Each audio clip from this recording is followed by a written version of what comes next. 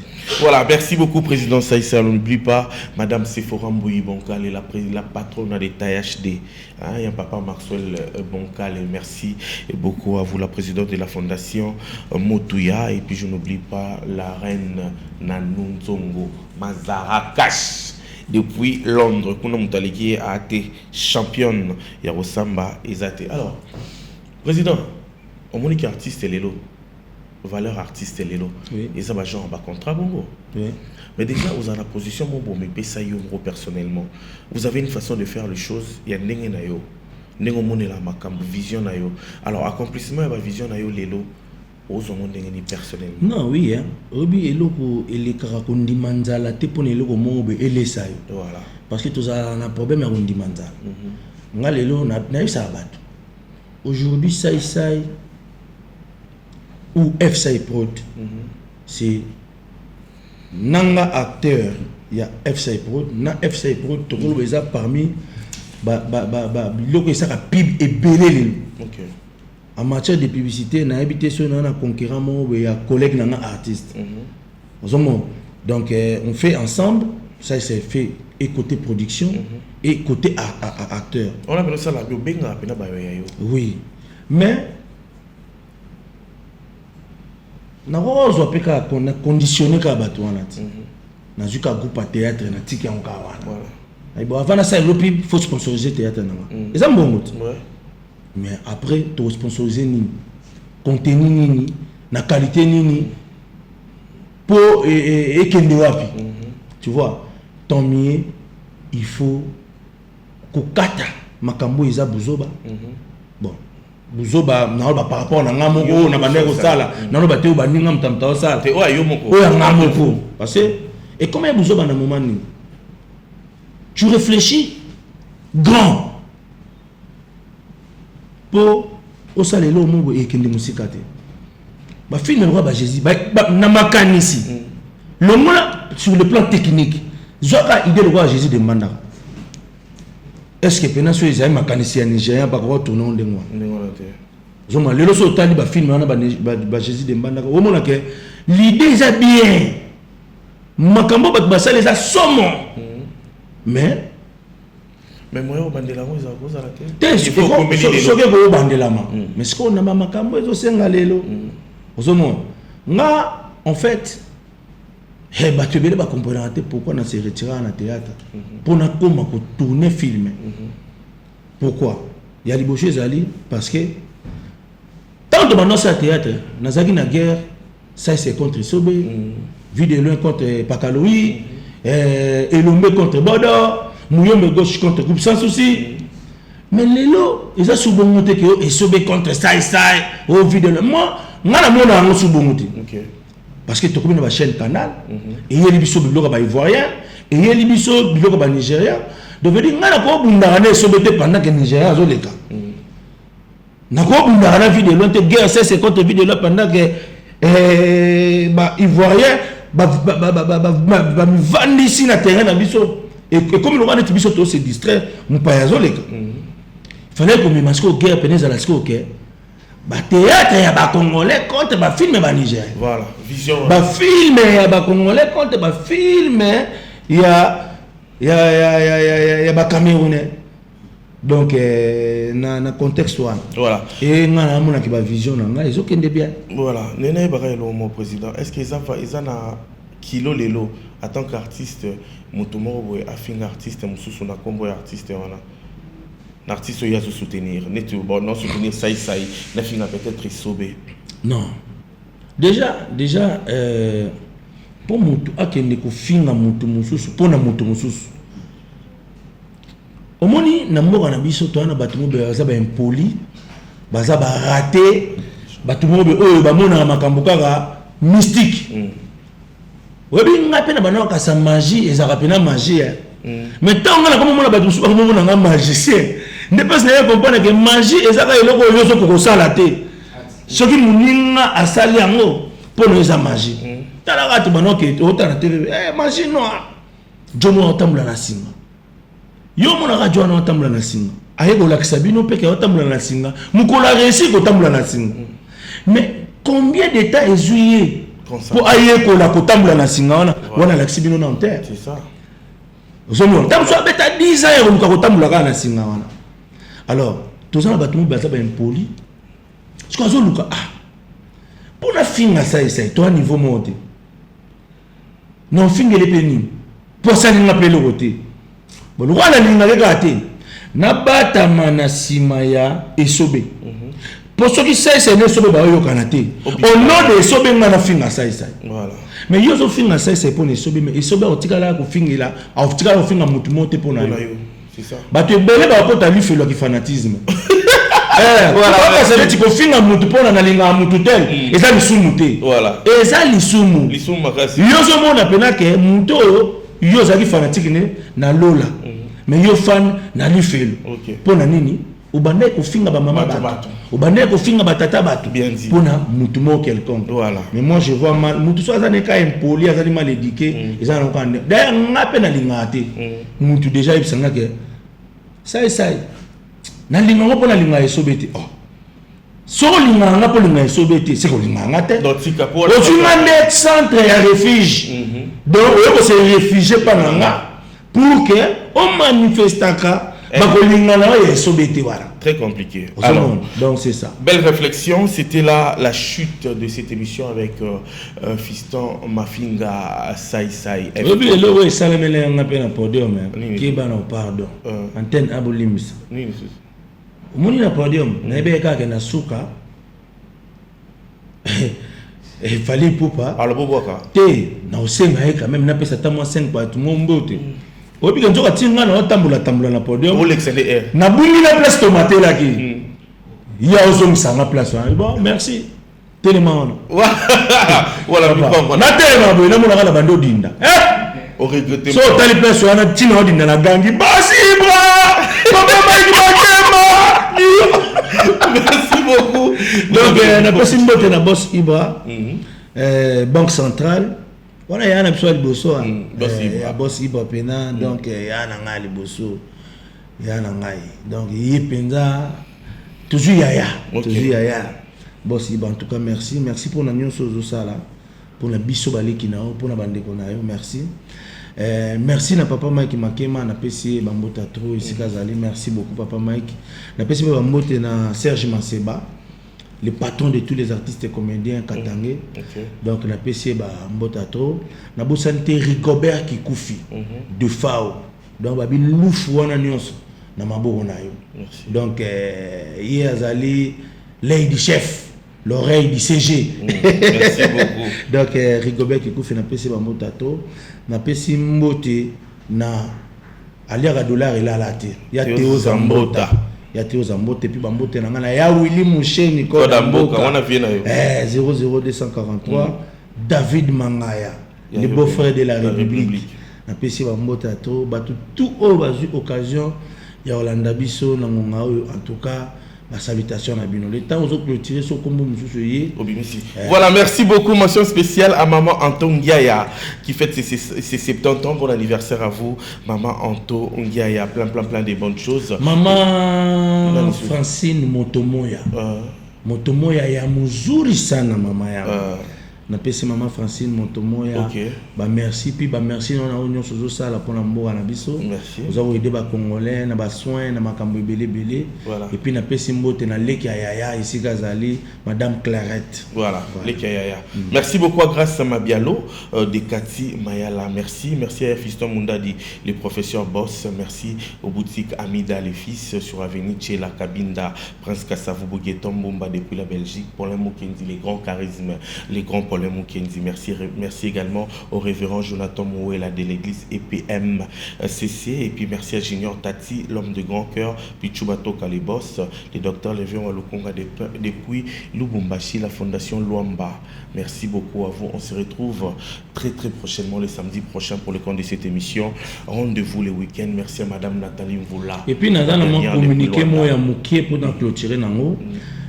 Communiquer Zaka bato bayeba ke ça a changé te parce que bato etalelanga bakomo talelanga na nzela bakomo monanga neti international mo beso ya ndeni ni bato so bango penga bambote bakasana komi fier nazala ka normal ba to solola to continuer ko solola bokima ngate ata les français comme la bien. Voilà, merci au docteur Liévin Maloité ça depuis Lubumbashi. Merci également à madame Nathalie Mvoula. On vous dit un grand bonjour. Savané Moiti, prêtre des prêtres. Boss Ibra, boss Ibra, boss Ibra.